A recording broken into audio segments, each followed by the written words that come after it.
Estoy en comunicación con el prestigioso abogado mexicano, el doctor Eduardo Andrade, ex senador de la República.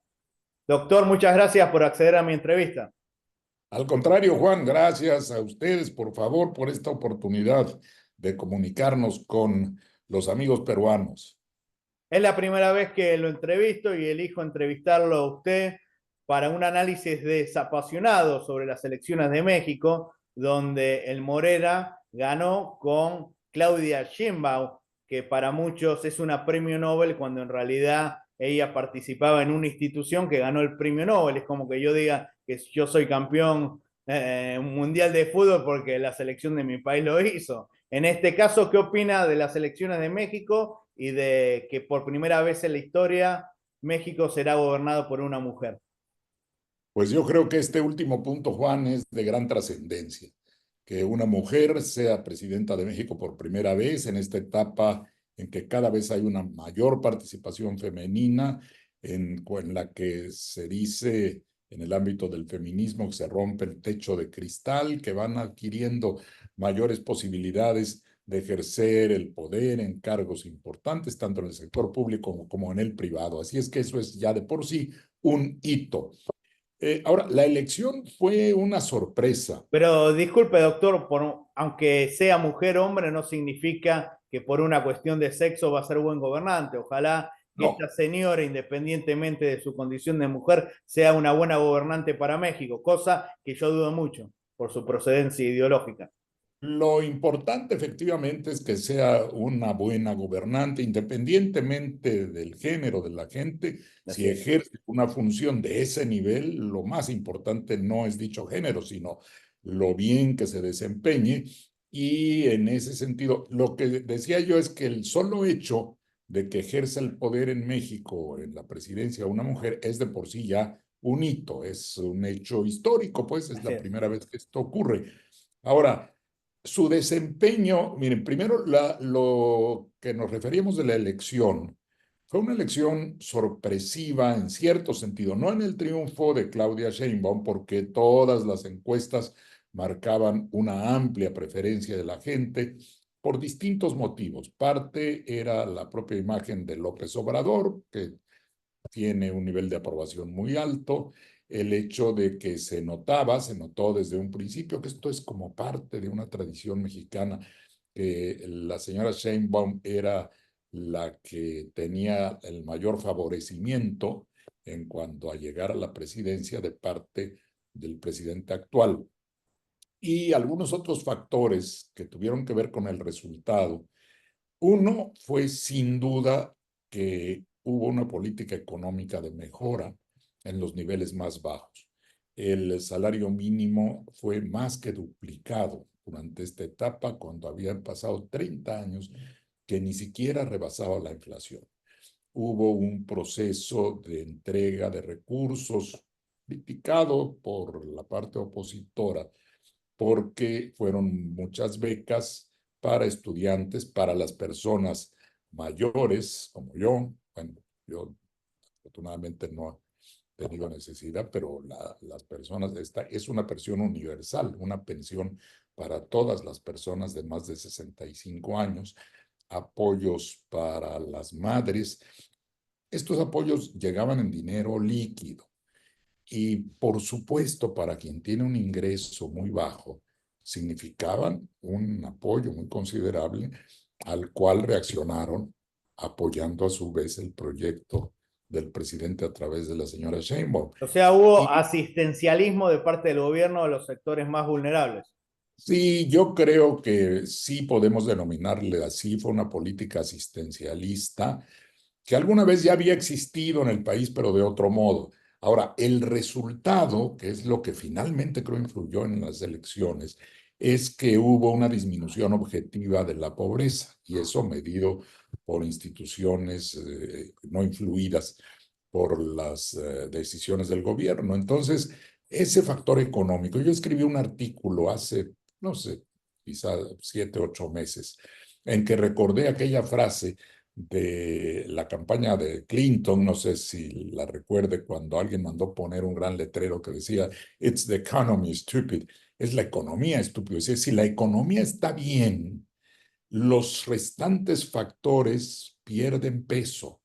Hay dificultades en el país que las señalaban los opositores, Incluso la problemas misma de inseguridad, un montón de candidatos fueron asesinados en la última elección, inseguridad. que Hay, lamentablemente es algo común en México, pero llama hay poderosamente la atención que nadie se haya encargado de eliminar al sicariato. Es muy difícil terminar con la inseguridad, pero el sicariato es el mayor delito.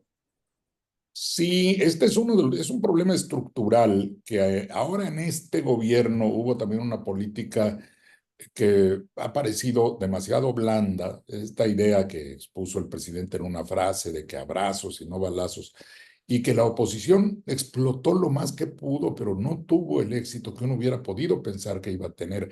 Hay varias zonas del país con violencia muy considerable, hubo muchos candidatos, no tengo la cifra en este momento en la memoria, pero efectivamente Más de hubo muchos 30. candidatos, más de 30, que fueron asesinados, candidatos o precandidatos.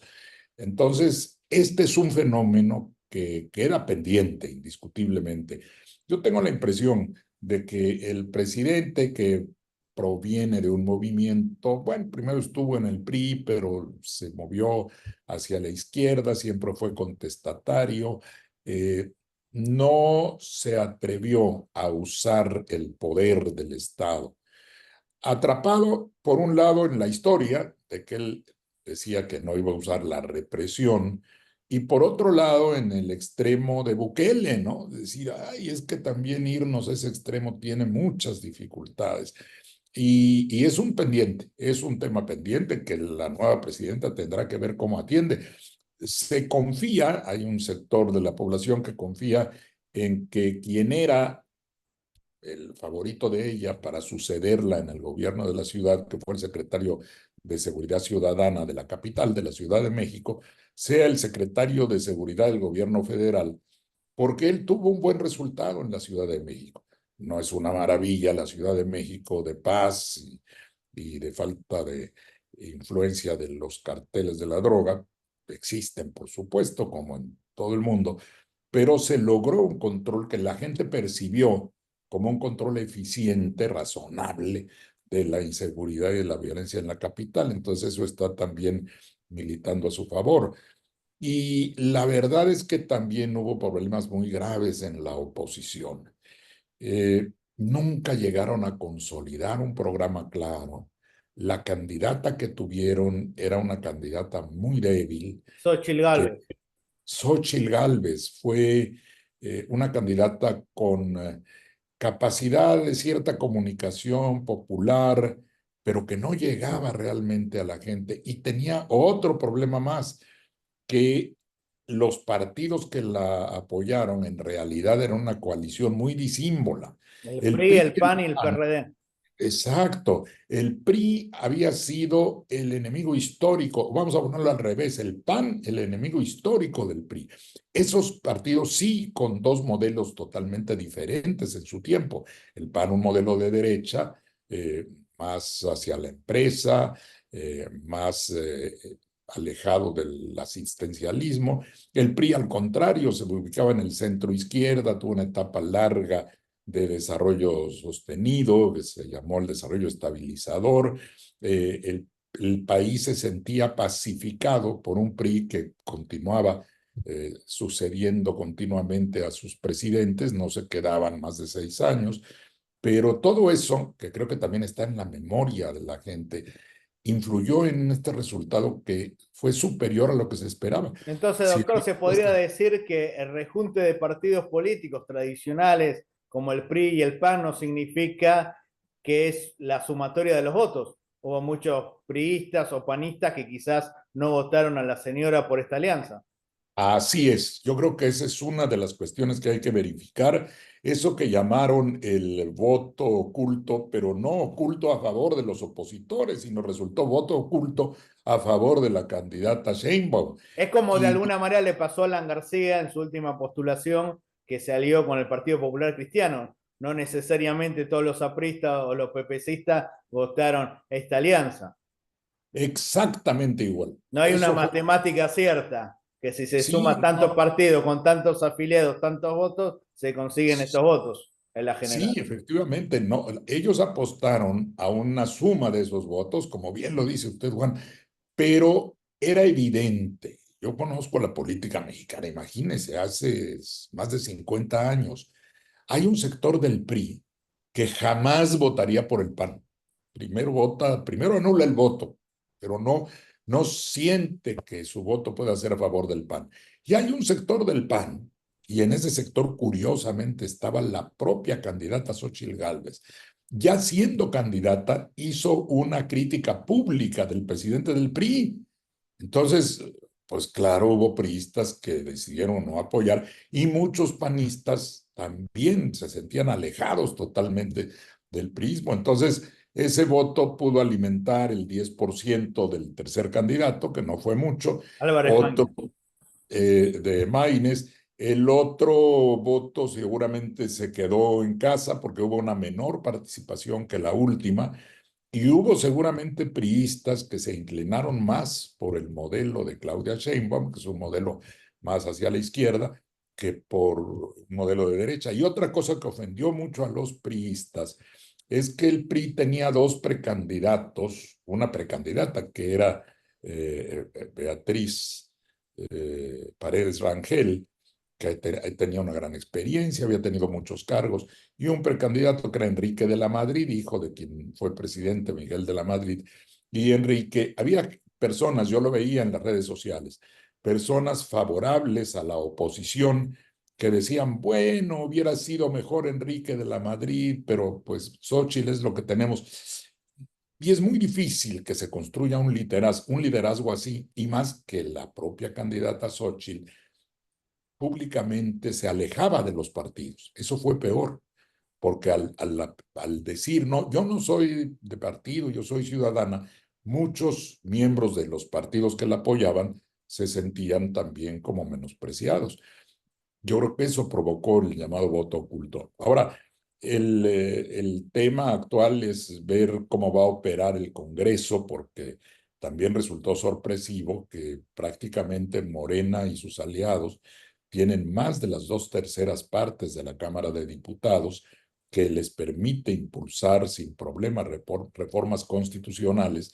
Y en el Senado se quedaron a 4, 3 lugares, hay que ver cómo queda finalmente el resultado, pero están a 3 lugares de tener los 2/3, 3 lugares que pueden obtener de manera relativamente fácil. Sabemos que hay movimientos entre los partidos y no faltará quien diga, pues, estar en una minoría, mejor me uno a sacar adelante estos proyectos. Y eso ha puesto también de nervios a los mercados, ¿no? Ayer se cayó bastante la bolsa, bueno, antier, y ayer recuperó porque hay cierto temor de que los cambios constitucionales puedan afectar algunos intereses industriales, financieros, Hay de que ver alta qué mar. ocurre, porque México es uno de los países que tiene el periodo presidencial más largo. Recordemos que en Argentina son 4 años, en Bolivia 5, en Perú 5. Hay que ver qué ocurre en el próximo sexenio. Yo le sugeriría, por el bien de México, que López Obrador participe lo menos posible en el gobierno de la señora, porque es una personalidad bastante controversial, sobre todo en la región. Muchísimas gracias, doctor, por Al este contrario, buen Juan, al análisis contrario, y yo nos creo estamos que comunicando para ver cómo empieza este gobierno, que ojalá sea muy bueno. Yo no apoyé a la candidata, pero para lo mejor para México sería que el Morena haga un buen gobierno y sobre todo que López Obrador no incida tanto. Muchísimas y gracias. yo espero que la nueva presidenta, que ha mandado mensajes de prudencia y de reconciliación en sus primeras intervenciones, ayude a volvernos a acercar al pueblo peruano, con el cual tenemos un gran aprecio. Así es que muchísimas gracias y nos veremos próximamente.